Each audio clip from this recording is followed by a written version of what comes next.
What's up, guys? You need to meet here with Cat again. What's up? Doing another Edison deck profile. This one on Fish OTK. It's kind of fallen off in terms of being a more casual deck as opposed to a competitive deck, but it was really fun to play. It's not as linear as it may look. It is the most fun deck to fish bowl because of the name, and you can always kind of see how much you can wombo or whatever. It's a fun deck. I wouldn't trust it to win any major events or anything like that, but it's something to do, and this card's cool. So the main card, through Coelacanth, you lose if you don't draw it, because you can't really do too much without it, so we play ways to make sure we always see this card and try and not see our fish, but we want to make sure that we're seeing this card as much as possible. It is really difficult. I know there's a game somewhere on the channel of me playing for like an hour, just never drawing it, like down to like 15 cards. Just never drawing it, but it is the main engine of the deck. What are we summoning off of it? Well, we have 2 Fishborg Blasters. You don't really need to play 3. The deck is really tight for space. Like, I even wanted to get upstarts in there to make sure that I was always seeing Coelacanth or always seeing like the spells necessary to facilitate it, but I just couldn't even find the room for that. This is the main tuner. If you control a water monster, like a low-level water monster, you just discard, special summon it. And it's not like you need to discard like a monster or anything like that. Water monster, like Swap Frog or whatever, it's just discard a card. So later formats with like Formula Monarchs, you just discard the controllers. Best deck. Best deck. 2 copies of Oyster Meister. You don't really need 3. When it leaves the field, it gets a token that includes Substitoad. And that allows you to bring this back as well if you control the token because it is water. So just another way to, these are your non-tuner here. And then the other 2 fish that I like to play, Royal Swap Eel and Metabo-Shark. For me, I think ending on one of these here. So essentially these 2 guys and then the eel and the Metabo, it being your boards. You can make an 8, you can make a 4 here. And if you feel like discarding, so these 2 become an 8, these 2 become a 4. You get a token, so that means you could discard again to bring this back. And because Coelacanth is level 7, if you want to make another 8, because there's nothing really left in deck to resolve it again unless you have Pot of Avarice. So you have Pot of Avarice, you typically want to leave the Coelacanth unless you're pushing for game with a specific synchro or doing the infamous Colossal Armory Arm OTK. You can make Stardust first and then make the Colossal Armory Arm OTK to play through like Mirror Force and things like that. But what? You're supposed to just always have Heavy Storm. Yeah, we play 4 Heavy Storms. Not 4 Heavy Storms, but we play a lot of cards that are specifically designed to do that. The Frog Engine is the perfect tribute. It is a 2 tribute monster, so the Frog Engine is obviously the best way to do that. So 3 Toads to go with our 3 copies of Swap Frog. This is extremely standard. The Dupe Frog for the Dupe Lock. And then, of course, the 2 Treeborn Frogs. This is like the most standard set of cards. I side deck the Unifrog. There are instances where if you're doing the Duplock where you either have like 1 for 1 or if you have like pitch a water monster special, Swap Frog normal summon Substitoad or something like that. If you have like that route and you summon the Treeborn Frogs off Substitoad and then you're using the Swap Frogs to dump the extra Substitoads, the 3rd swap sometimes won't have something to send, so you'll essentially be blanking on that one. You'll be getting it and then immediately tributing it off to get the Dupe Frog. So if you want to thin your deck by 1 more card, you can play Unifrog. That's just something I've noticed, but I don't really think you really need it. Not worth it? No, because, again, the best part about it, you want to side deck index that play Oppression, so that you can just get back Treeborn Frog, normal summon it, kill the Oppression when you don't have your 10,000 back row outs. So makes sense. Yeah. So that's just kind of the Frog Engine. It's the best tribute engine to get your guys going, and they're all water monsters. It's just all this energy. 2 copies of Caius. This is something that I started including a few months ago, where I essentially wanted something when I didn't draw Coelacanth, because you need to be able to play the game if you don't draw Coelacanth, so this can eliminate problem threats, again, like Oppression or things like that.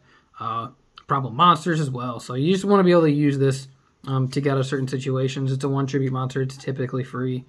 And then the last monsters are Gorz, which provides 2 tributes on his own, or 2 copies of Battle Fader, which combined with Treeborn Frog provide 2 tributes. See what we're getting. I always fear that you have Fader when you really don't.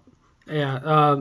these are, you can put fear in people, especially if you're just passing, because a lot of times you're just like, I have all these spells and I can't really do anything with them at the time. Like, I don't have enough waters for Moray, or I don't have the ability to activate Salvage or something like that.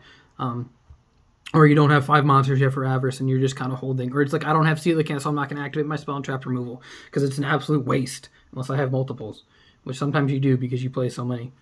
So that's the end of the monster lineup. Pretty standard.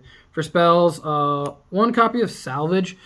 There are a lot of super jank things you can do with it where you need to be able to, like, Moray or whatever, so you can, like, normal summon Substitoad, tribute it, swap frog, get a frog in your graveyard, and then activate Salvage, pitch special, and then there you go. You can either, like, you can have the Moray live, or you can just, like, pitch the Treeborn Frog that you sent to the graveyard, special it, and then you have deblock. Yeah, worst case scenario, if you have like a swap frog in your grave and you need a second tribute, that card just says special summon swap frog. Yeah, so there's a lot of, like, simple plays that you can do with it. I don't really like more copies though. It's just because, again, it's a super narrow card, I guess, where it also is helpful because later game when you're trying to enter in a simplified game state, maybe you have less cards, and you need those extra pitches for Coelacanth. So this allows you to go +1 just for free without having to, like, mess with your graveyard or lose anything like there, like something like Avarice would. So it's extra discards. To make sure we see Coelacanth and not our fish, we play 3 Moray of Greed. This puts back your fish. Fish bricks. Yeah, he puts back your bricks and makes you draw real cards, or you put back your bricks and just draw the other bricks because, this game is fair sometimes. Again, to make sure we see Coelacanth because we have all the stall cards. We have the Dupe Lock, we have, we can just keep floating on Treeborn Frog as a free monster every turn. We have Battle Faders, we have Gorz. So we can kind of slow the game down with those and play Gold Sarks to make sure that we can see the necessary card. If you're Gold Sarking as well for back row removal and you're like, I have Colossal Arm, I'm going to win the game as soon as I get this card, pick Trunade over Heavy just because you can't get Starlighted. Yeah, Starlight, Stardust. Yeah, all those things, like, you don't want to worry about, because, like, if you do it for Heavy, like, okay, I'm going to make Stardust Dragon so I can protect everything. And if you just do that, or if you pick Trunade, they can't mitigate that. So it's just a safer card. 2 copies of Pot of Avarice. I like to board one out just because I know I'm going to go DD Corrode in games 2 and 3. So this is the other flex spot with the Caius, so then you could side 3. You don't want to side out your engine cards. It's too difficult to do so. So this is kind of the way to do that, is you get to pick 3 if you want to side out one of these. 1 for 1 because it's the lock. It's insanely good. It summons either your Fishborg if you need it, but most of the time you're just going to go for a Substitoad and set up your Duplock early on. Or, again, it's an extra tribute. 1 copy of Brain Control. Again, we're playing tribute monsters. And then 2 copies of Enemy Controller. So Enemy Controller, obviously the play with Treeborn Frog is like the standard play. You get 2 tributes this way, so you just essentially tribute Treeborn Frog in standby phase, take their monster, get it back, you have 2 tributes for Coelacanth. Crafty players against you who have played against this deck and have seen the Colossal Armory Arm OTK, especially Blackwing players and, like, Value players, what they're going to do is they're going to put Armor Master in defense. And that's what they're going to end up doing to get around this. Enemy Controller doesn't say change the monster defense position. It says change the battle position of the monster. So you just put their guy in attack and Colossal Arm them anyway. Yeah. So this kind of forces you, or forces your opponent to, they play around it and you're playing around them playing around it. So if you have the ability to, like, do 2 tributes without using Enemy Controller, and you want to be able to just, like, make sure you insert the game that way, as opposed to, like, oh, I have a Fishborg, I'll just pitch special Fishborg, and then I can econ their guy and kill them that way through Colossal Arm, as opposed to taking their guy, because that way you want to win the game if it's their only monster, unless you can just, like, put 8k out there, or more if you're dealing with other cards and life points and stuff like that. And then the last 4 spells are the 4 win buttons, I guess. Not necessarily win buttons, but, like, this is how you, like, get through through back row. Do you ever feel like MST is too narrow? No, because this card exists in the format, so people can set 1 or whatever. It's very possible. It's important to note that Armory Arm doesn't activate. Oh, really? Yeah, it's a spell card. So you can't Colossal Armory Arm under Cold Wave. So a play that I have done before is I've activated All right, so turn 1, or not necessarily, like the first one to combo, activate Gold Sarcophagus, search for Coelacanth. On the next turn, before I'm getting it, activate Cold Wave so your opponent can't set anything. So if they have no set cards, they can't set anything. So you activate Cold Wave, and then you get the Coelacanth in your next turn, and then you can summon it knowing that they don't have anything set if they haven't set anything yet. Right. So that's the way I play around it. If they haven't set anything yet, you can activate Cold Wave the turn before you're getting that off of Gold Sarc. Makes sense.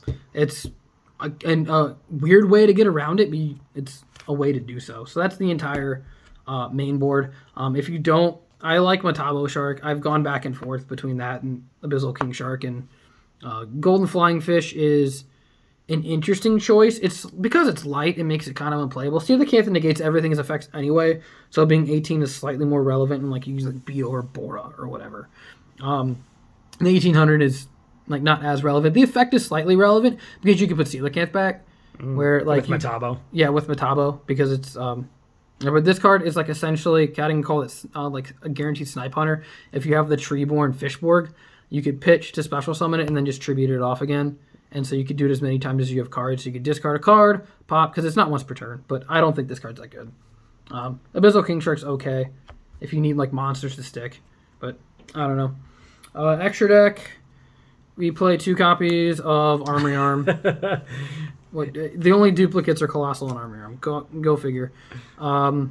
This is the main part of the combo. You can make 4 super easily, just because you have Fishborg and Oyster Meister. Yeah, Catastor and Android for 5s.